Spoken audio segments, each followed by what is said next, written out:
الحمدللہ وحدہ والصلاة والسلام علی من لا نبی بعد اما بعد بسم اللہ الرحمن الرحیم ان وعید بن حجر رضی اللہ تعالی عنہ قال صلیت مع رسول اللہ صلی اللہ علیہ وسلم ووضع یدہ الیمنى علی یدہ الیسرى علی صدرہ رواہ ابن خزیمہ جلد نمبر 1 صفحہ نمبر 243 کتاب الصلاۃ باب وضع الیمنى علی الشمال فی الصلاۃ قبل افتتاح الصلاۃ حدیث نمبر 479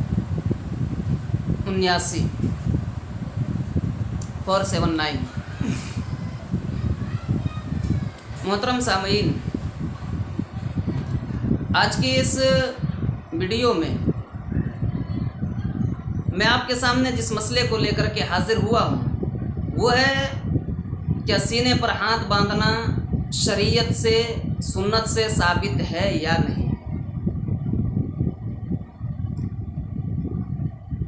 سب سے پہلی بات تو یہ ہے کہ دین محمدی شریعت مطہرہ اور پیارے رسول صلی اللہ علیہ وسلم کے قول و فعل سے یہ بات ثابت اور صراحت کے ساتھ موجود ہے کہ آپ صلی اللہ علیہ وسلم نے اپنے ہاتھ کو نماز میں سینے کے اوپر باندھا ہے۔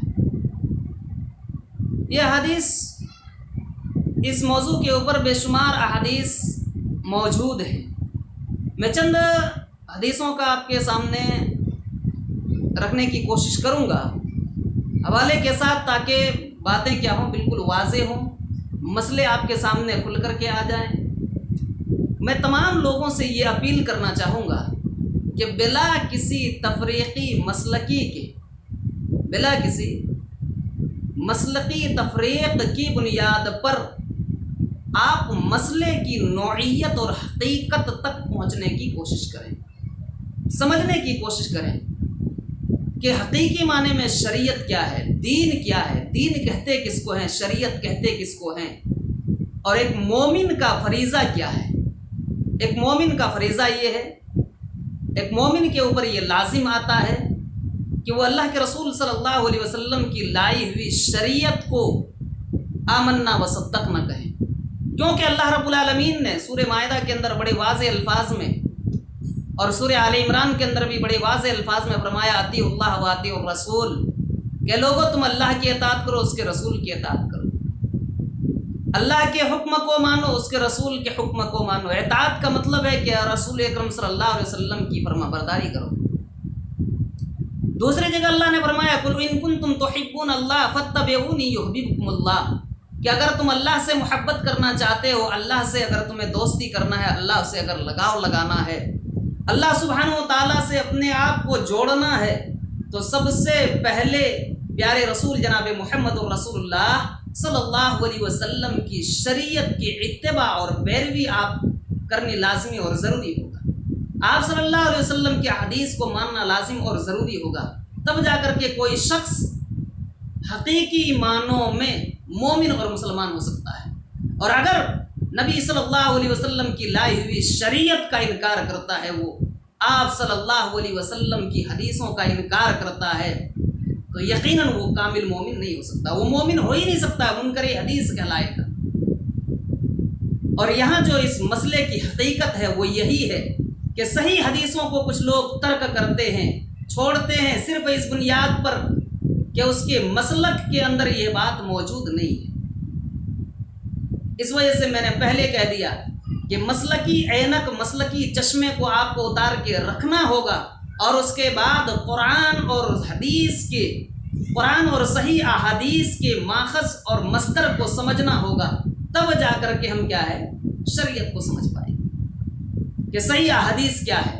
اور صحیح احادیث جہاں مل جاوے تو دوسری احادیث کو ترک کر دینا، یعنی ضعیف روایتوں کو چھوڑ دینا، یا اس طریقے کہہ لیجئے کہ کسی امام کے قول یا فعل یا تقریریں اگر آ جاوے تو اسے کیا ٹھوکر مار دینے کا، یہ لازم اور ضروری ہے۔ کیوں؟ اس لیے کہ اگر آپ اللہ سے دوستی کرنا چاہتے ہیں، اگر اللہ سے آپ لگاؤ لگانا چاہتے ہیں، محبت کرنا چاہتے ہیں، تو ضروری ہے ان سب چیزوں کے اوپر عمل کرنا، اور اگر نہیں کرتے ہیں تو یقیناً آپ کامل مومن نہیں ہو سکتے ہیں۔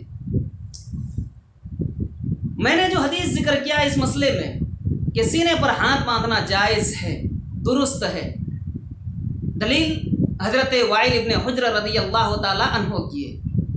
حضرت وائل ابن حجر رضی اللہ تعالی عنہ بیان کرتے ہیں کہ قال صلیت مع رسول اللہ صلی اللہ علیہ وسلم، میں اللہ کے رسول جناب محمد رسول اللہ صلی اللہ علیہ وسلم کے ساتھ تھا، آپ کے ساتھ میں نے نماز پڑھی۔ صلیت مع رسول اللہ صلی اللہ علیہ وسلم، اللہ کے رسول صلی اللہ علیہ وسلم کے ساتھ میں نے نماز پڑھی۔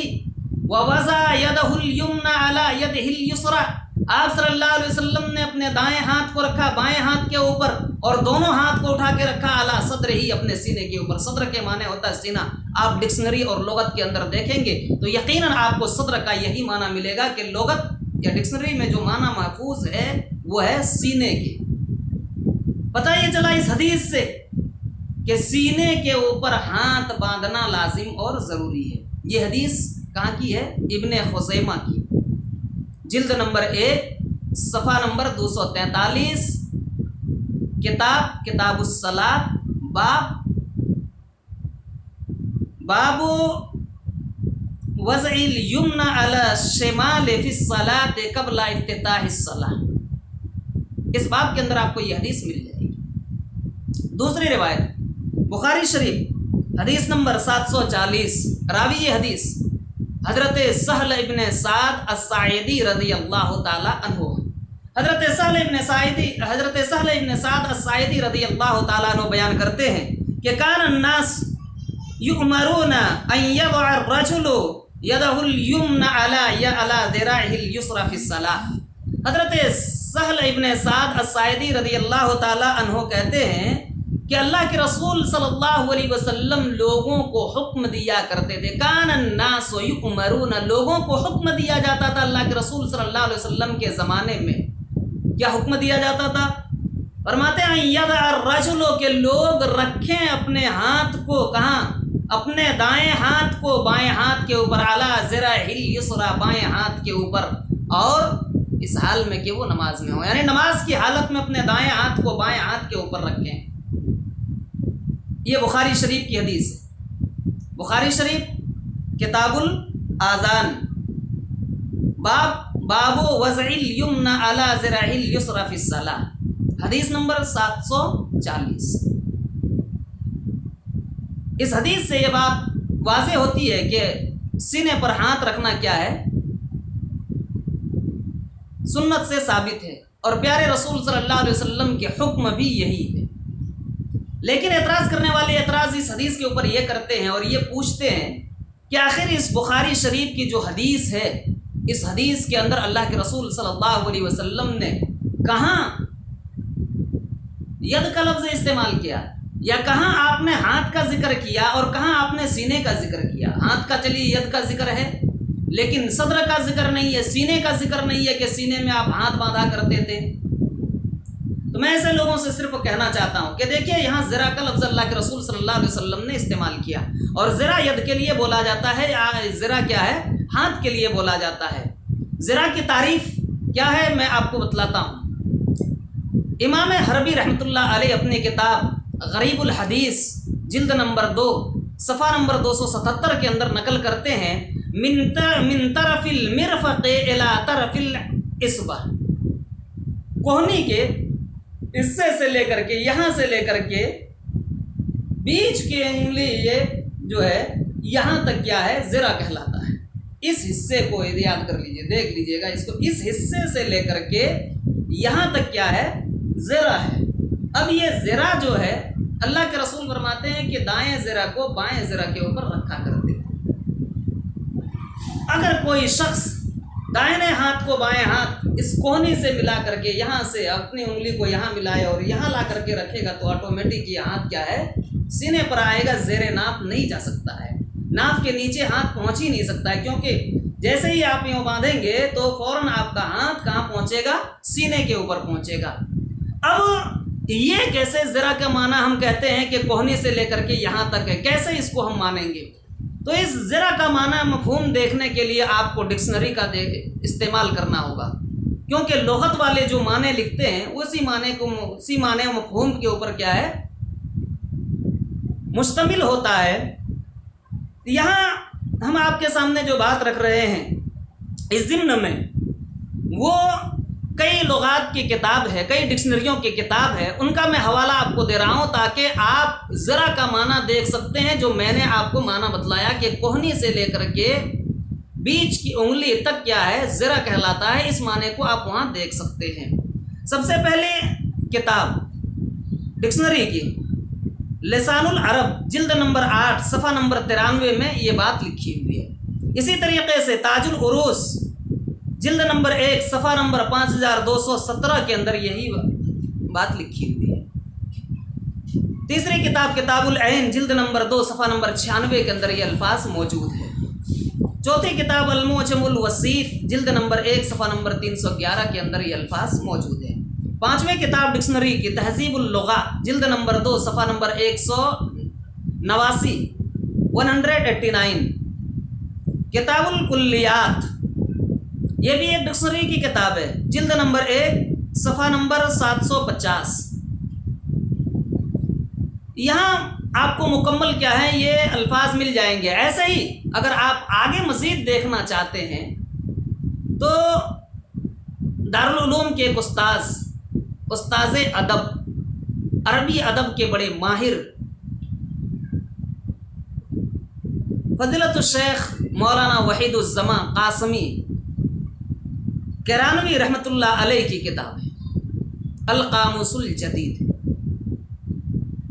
مولانا موصوف رحمۃ اللہ علیہ اپنی کتاب القاموس الجدید صفحہ نمبر 308 کے اندر الزراع کے لغوی معنی جو لکھتے ہیں وہ دیکھیے، غور کرنے کی بات ہے۔ اور جو احناف اس بات کو کہتے ہیں یا جن کے یہاں یہ بات کہی گئی ہے کہ زرع جو ہے عام حالت میں بولا جاتا ہے یا سینے کا ذکر نہیں ہے، تو وہ اس بات کو خود سوچیں اور اپنی کتاب کے اندر جا کر کے ٹٹولیں اور دیکھیں کہ زرع کا معنی کیا ہے۔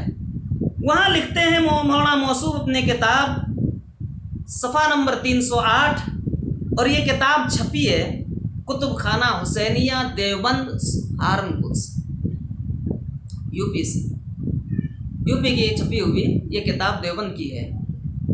وہاں اس کتاب کے اندر جو معنی لکھا ہے وہ یہ ہے کہ کوہنی کے حصے سے لے کر کے بیچ کی انگلی کے سرے تک کیا ہے، زرع کہلاتا ہے۔